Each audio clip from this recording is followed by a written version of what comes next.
अखंड पाठ में आज हम संगत को मिल रहे थे। संगत में एक हमें ऐसे श्रद्धालु मिले संत रामपाल जी महाराज जी के, जो जम्मू कश्मीर से आए हैं और उन्होंने 13 गुरु बदलकर संत रामपाल जी महाराज जी को अपना गुरु चुना है। तो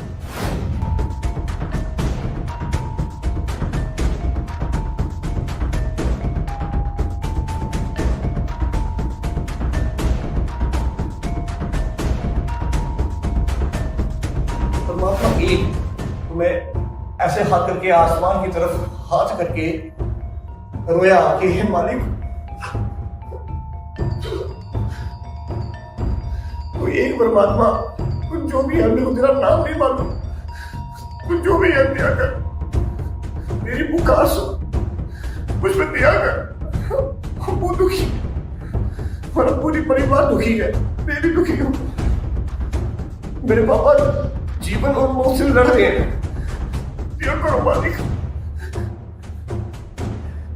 मालूम नहीं कि परमात्मा कौन, उनका नाम क्या। सोचा था निराकार परमात्मा या आकार परमात्मा, कुछ नहीं मालूम।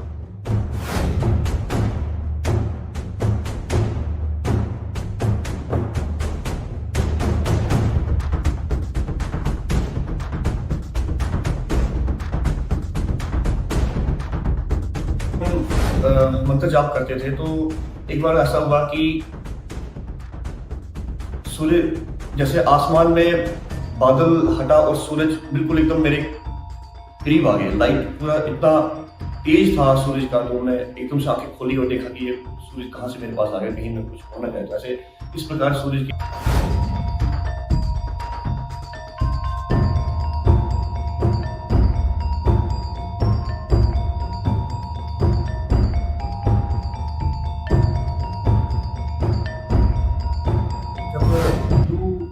गुरुओं से कुछ हुआ नहीं, तो उसके बाद में जब मैंने मुस्लिम गुरु बनाए तो ये सोचा कि एक अल्लाह है, एक परमात्मा है, ये ठीक कर देते हैं सब कुछ। तो मैं कहा चलो मुस्लिम गुरु बनाते हैं। तो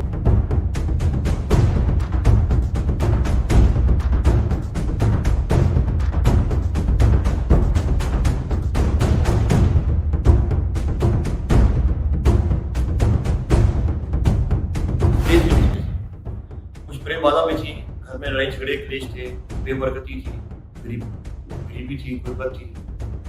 इस वजह से हमें लगा कि कुछ ठीक नहीं चल रहा है, तो कहीं ना कहीं हमें कुछ करना चाहिए।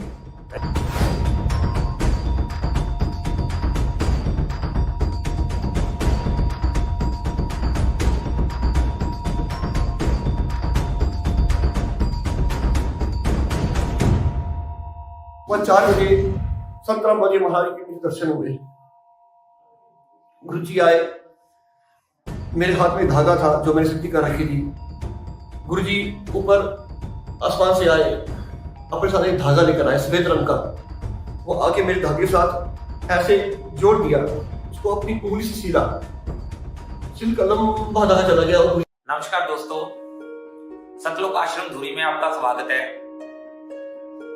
संत गरीबदास जी महाराज जी के बोध दिवस के उपलक्ष्य में चल रहे 3 दिवसीय अखंड पाठ में आज हम संगत को मिल रहे थे। संगत में एक हमें ऐसे श्रद्धालु मिले संत रामपाल जी महाराज जी के, जो जम्मू कश्मीर से आए हैं और उन्होंने 13 गुरु बदलकर संत रामपाल जी महाराज जी को अपना गुरु चुना है। तो आज हम आपके रूबरू करेंगे उनको और उनसे पूछेंगे 13 गुरु उन्होंने क्यों बनाए और संत रामपाल जी महाराज जी को 13 गुरु छोड़ के 14वां गुरु क्यों चुना। आओ आपको मिलाते हैं जम्मू कश्मीर से आए धीरज दास जी से। नमस्कार जी। धीरज जी, आपके बारे में संगत से ये पता चला था कि आपने 13 गुरु, अब तक 13 गुरु बना चुके हैं और 14वां गुरु संत रामपाल जी महाराज जी को बनाया है। आप अपने जीवन का जो पिछली 13 गुरुओं के बारे में है, थोड़ी सी हमें, हमारे दर्शकों को जानकारी दें। जैसा कि हमें बचपन से ही मिल गए थे, हम छोटे थे तो हमें गुरु आ गए थे, तो जम्मू कश्मीर के बाहर से थे, मेरे को उनका नाम तो नहीं मालूम है, लेकिन उन्होंने हमको गुरु मंत्र दिया था सूर्यदेव का। हम बचपन से उसी सूर्यदेव की उपासना करते आए, तो मंत्र जाप करते आए। जो भी इन्होंने विधि बताई, जो भी कुछ किया, हमने वैसा किया। तो करते करते करते बड़े हुए तो ऐसे कुछ प्रेम बाधाएं आने लगी। जब आप सूर्य देव के, जो आपके पहले गुरु ने आपको सूर्य देव का मंत्र दिया था, उससे आपको क्या उपलब्धि मिली? जब सूर्य देव की हम मंत्र जाप करते थे तो एक बार ऐसा हुआ कि सूर्य, जैसे आसमान में बादल हटा और सूरज बिल्कुल एकदम मेरे करीब आ गया। लाइट इतना तेज था सूरज का, तो मैं एकदम से आंखें खोली और देखा कि ये सूरज कहाँ से मेरे पास आ गया, लेकिन कुछ होना नहीं। जैसे इस प्रकार सूरज की कुछ महसूस हुआ कि हाँ कि देवता है और कहीं न कहीं मतलब शक्ति है। तो एक विश्वास भी हुआ था कि हाँ सूर्य शक्ति है और ये पूरे संसार को तीनों लोगों में लाइट देते हैं और शक्ति प्रदान करते हैं। सूर्य बृहस्पति है, उपजाऊ करते हैं।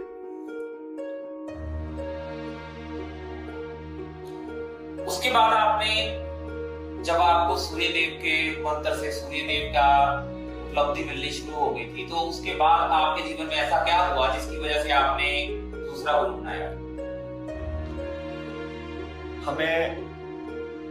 हमारे घर में कुछ लड़ाई झगड़े होते थे और मुझे भी कुछ, जैसे सूरज दिखे वैसे ही कुछ प्रेत भी दिखते थे। कुछ प्रेत बाधा भी थी, घर में लड़ाई झगड़े क्लेश थे, बेबरकती थी, गरीबी थी, गुर्बत थी। इस वजह से हमें लगा कि कुछ ठीक नहीं चल रहा है, तो कहीं ना कहीं हमें कुछ करना चाहिए। पहले हमने किसी झारखंड वालों से कुछ इलाज भी करवाए, लेकिन जब उनसे कोई आराम नहीं हुआ तो फिर मुझे लगा कि मुझे खुद कुछ करना चाहिए। फिर ऐसे करते करते मैंने कई सारे बना लिए सीखने के लिए कि चलो मैं पहले तो डिपेंड रहा दूसरों पर, फिर कहा मन में आया कि चलो खुद ही क्यों ना कुछ करूँ। तो फिर मैंने उनसे बात करी, मैं कभी मुझे भी कुछ करना है, मुझे भी कुछ शक्ति चाहिए क्योंकि मेरे अंदर भी। उस चक्कर में मैंने अपने बात की तो उन्होंने कहा ठीक है मैं तो गुरु मंत्र देता हूँ। तो ऐसे करते करते मैंने एक से उससे कोई फायदा नहीं हुआ, फिर दूसरे से उससे फायदा नहीं हुआ, मंत्रों की सिद्धि भी कर ली मैंने, कुछ पावर हाथ में भी आई।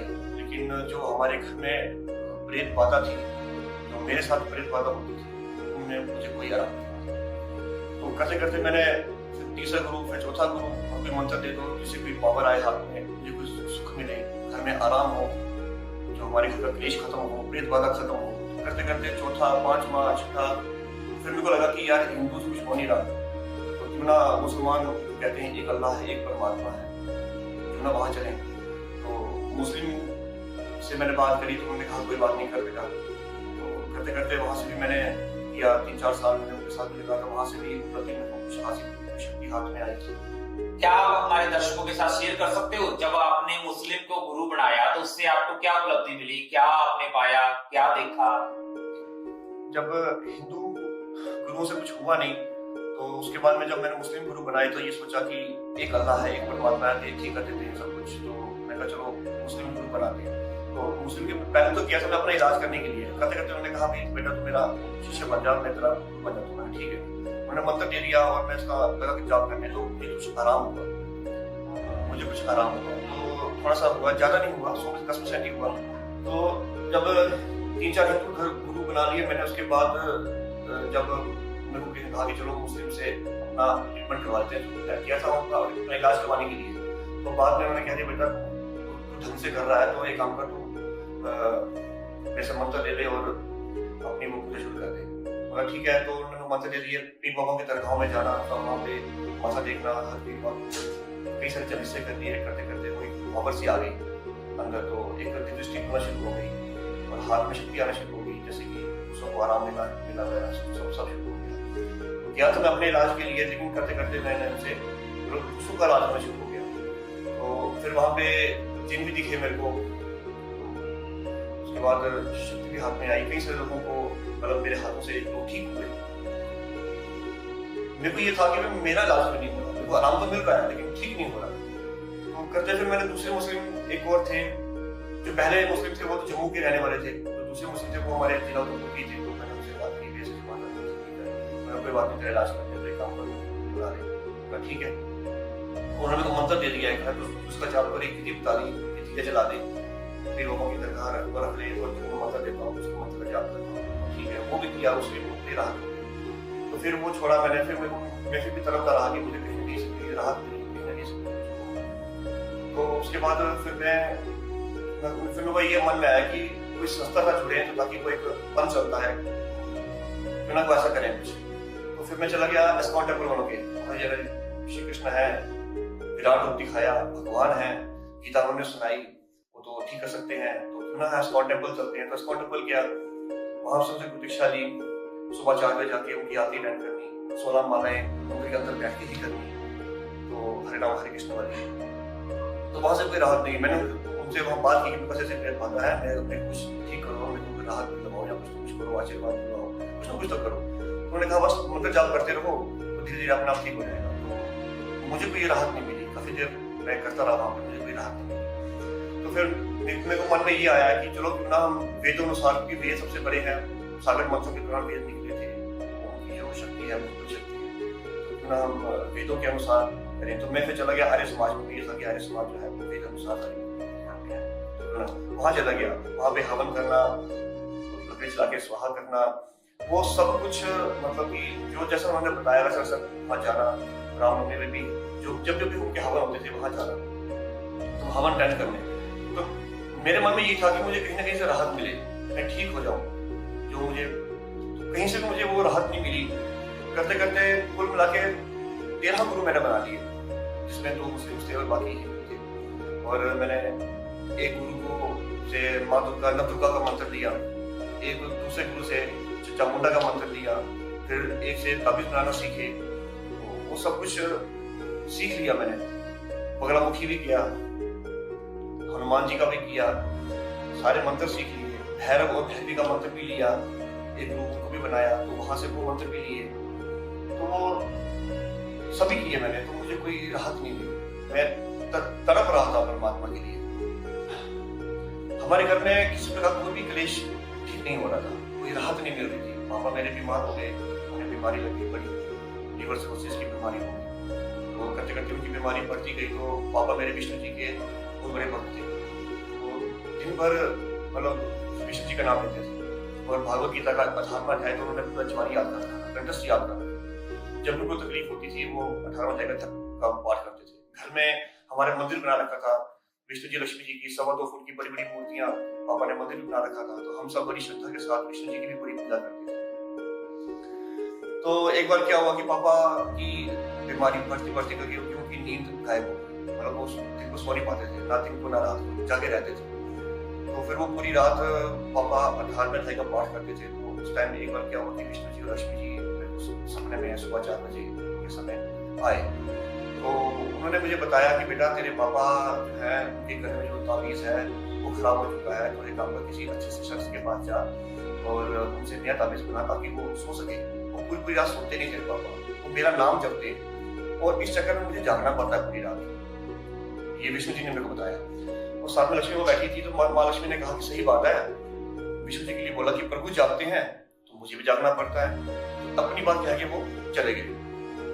तो उस टाइम को लगा कि विष्णु जी के दर्शन हुए, मतलब बहुत खुश हुआ, ज्ञान नहीं था। तो ऐसे करते करते फिर पापा को बताया कि पापा कहते पापा खुश हुए कि चलो विष्णु जी को मेरा ध्यान है, मेरा ख्याल है, चलो मैं ठीक हो जाऊंगा या कुछ मेरा कल्याण हो जाएगा, या मेरे मरने के बाद में मुझे विष्णु संभाल लेंगे, मेरा कुछ ऐसे मन में पापा ने मुझे बताया।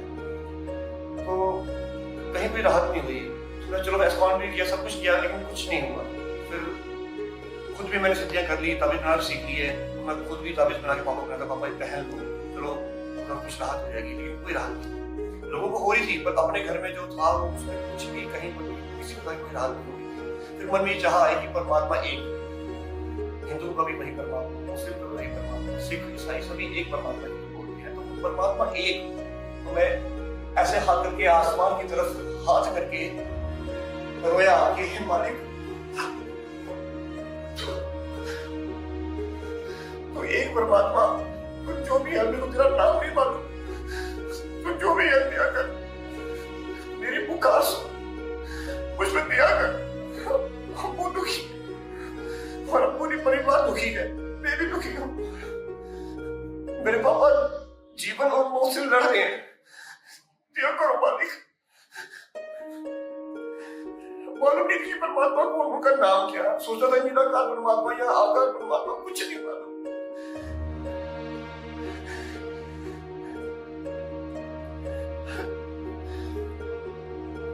कुछ बैठा रहा, बस वाकई परमात्मा से रोया, हॉस्पिटल में चले चले गए पापा को लेकर, सीरियस हो गए पापा।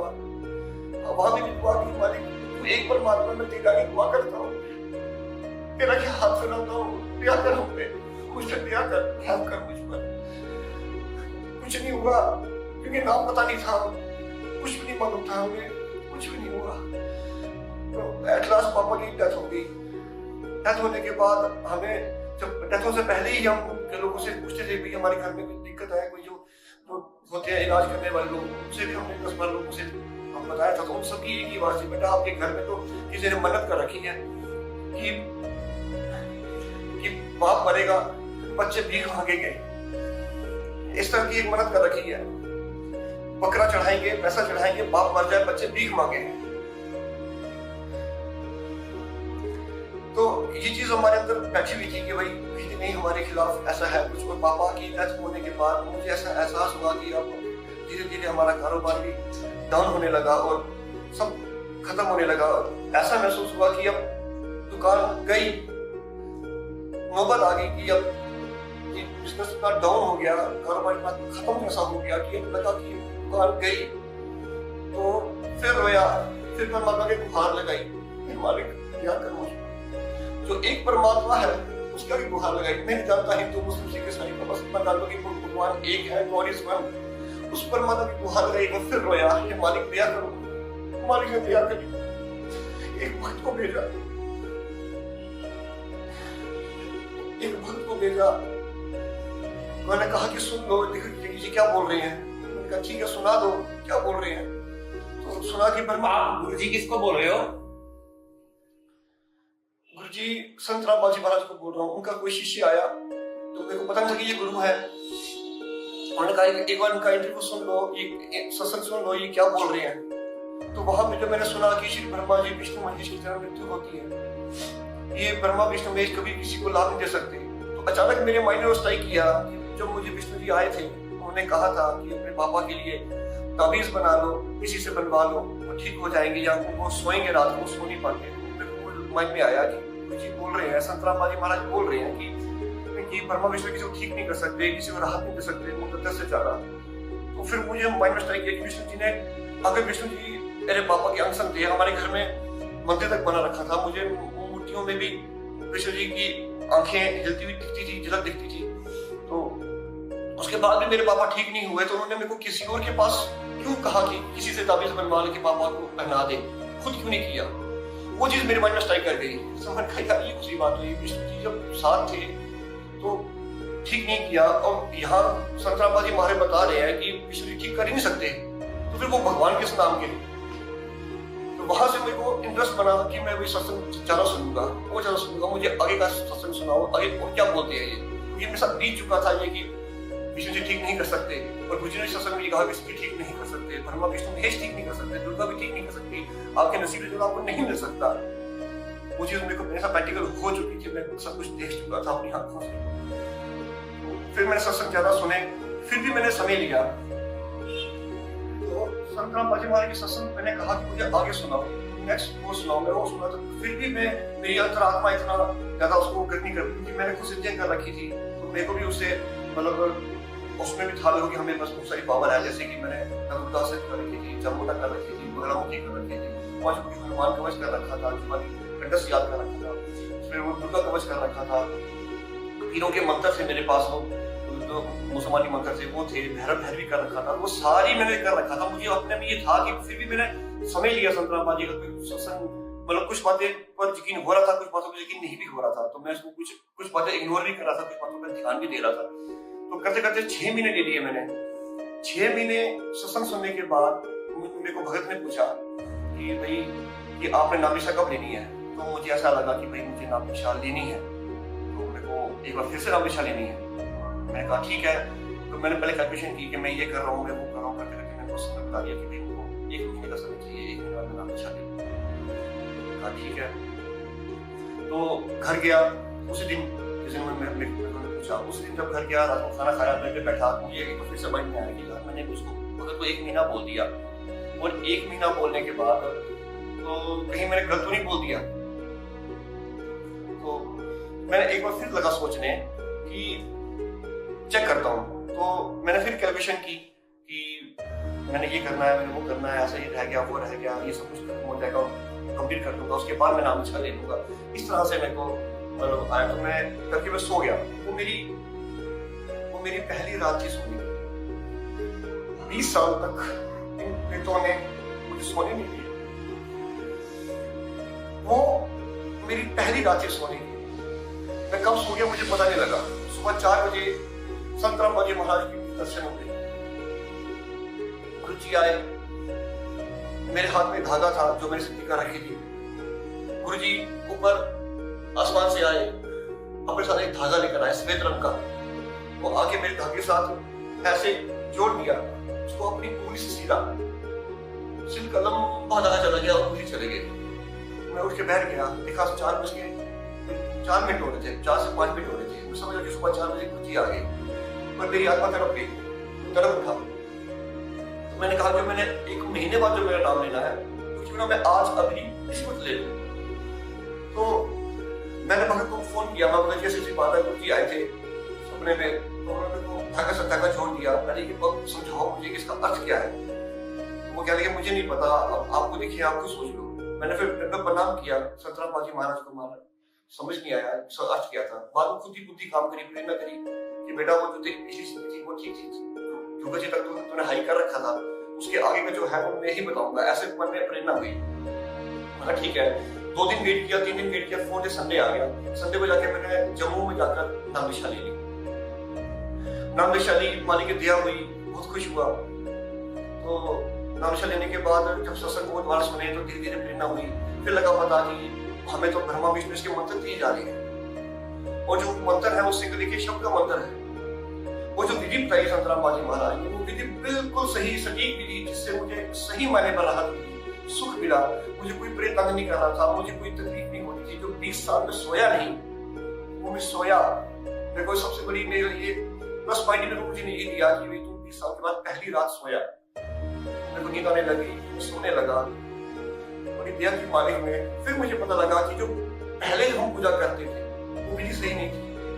जो पहले मंत्र जाप कर रहे थे वो मंत्र सही नहीं थे।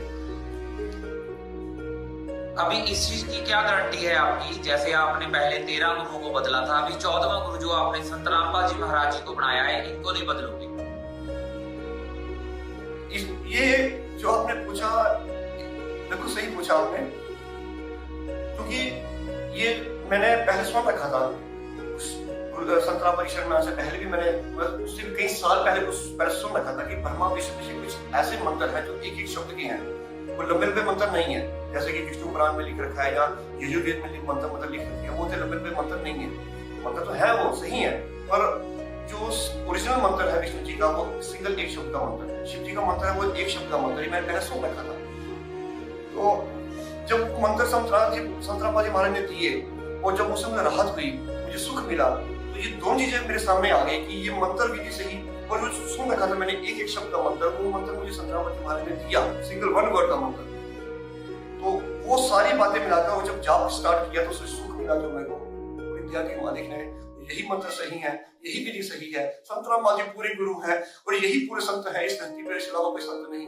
सुन रखा था, शास्त्रों में लिखा है कि पूरे ब्रह्मांड में एक समय पर एक ही गुरु होता है, और वो गुरु जो है आपको कंप्लीट सुख दे सकता है। जीती जी भी सुख मिलेगा, मरने बाद भी सुख मिलेगा। जो सुख अमर लोग जिसे कहते हैं, मुक्ति धाम मोक्ष धाम वो मिलेगा। तो संत रामपाल जी महाराज ने वादा किया कि मैं जो नियम में रह के यहाँ भक्ति करेगा, मैं उसको पूर्ण मोक्ष दे दूंगा, इसी जन्म में, अगले जन्म में। तो मैं अपने पिछले कुछ गुरुओं के माध्यम से सोच चुका था कि ये जन्म की कहानी है जी, मोक्ष इतनी आसानी से नहीं मिलता जी, तो कई जन्म लेने पड़ते हैं लगातार, फिर जाके मोक्ष मिलता है। तो संत रामपाल जी महाराज ने कहा कि मैं वादा करता हूँ इसी जन्म में मोक्ष दे दूंगा। तो ये सारी बातें जब हुई मेरे साथ, कोई प्रैक्टिकल हुई और सुख मिला मुझे इस जीवन में, दया करी मालिक ने। जो दुकान मेरी बिगनिंग के नौबत तो मैं आ चुकी थी, वो दुकान बचाई मालिक ने।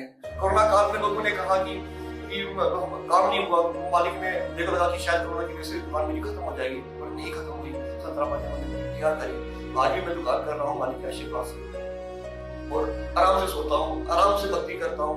सुख दे रखा है मालिक ने। जो घर में कलेश था सब खत्म हो गया मालिक की दया से। मजे से बैठे, मजे से जीवन जी रहे हैं, मजे से भक्ति कर रहे हैं, क्या कर रहे हैं मालिक। हमारे दर्शक जो अभी आज आपके इंटरव्यू सुन रहे हो, उनको क्या संदेश देना चाहते हो? जो लोग भूत प्रेत से, जिन्नों से, तांत्रिक विद्या से दुखी हैं, तो उनको आप क्या संदेश देना चाहते हो? सबसे पहले तो मैं आपको अपना एक्सपीरियंस बताऊं कि मैंने खुद तांत्रिक की सीख रखी थी, 13 गुरु बना रखे थे, मंत्र सिद्ध कर रखे थे। तो जो संतराम बाजी महाराज ने बताया कि ये विधि सही नहीं, इससे आपको मोक्ष नहीं मिलेगा, आप शक्ति हासिल कर तो लोगे, पुण्य कमा लोगे, उसके बाद फिर वो शक्तियों को किसी के ऊपर प्रयोग करोगे तो उसको सुख मिल जाएगा। तो आपने अपना पर उसमें ट्रांसफर कर दिया, ना मोक्ष आपका होगा ना मोक्ष उसका होगा। राम नाम की गाड़ी ना आपकी चलेगी, ना जिसको आपने ताबीज बना के दिया, ना जिसको आपने धारा बना दिया, फंडा वाला किया, तो ना मोक्ष उसका होगा। यहाँ पे इंसान का जन्म होता है सिर्फ मुक्ति के लिए।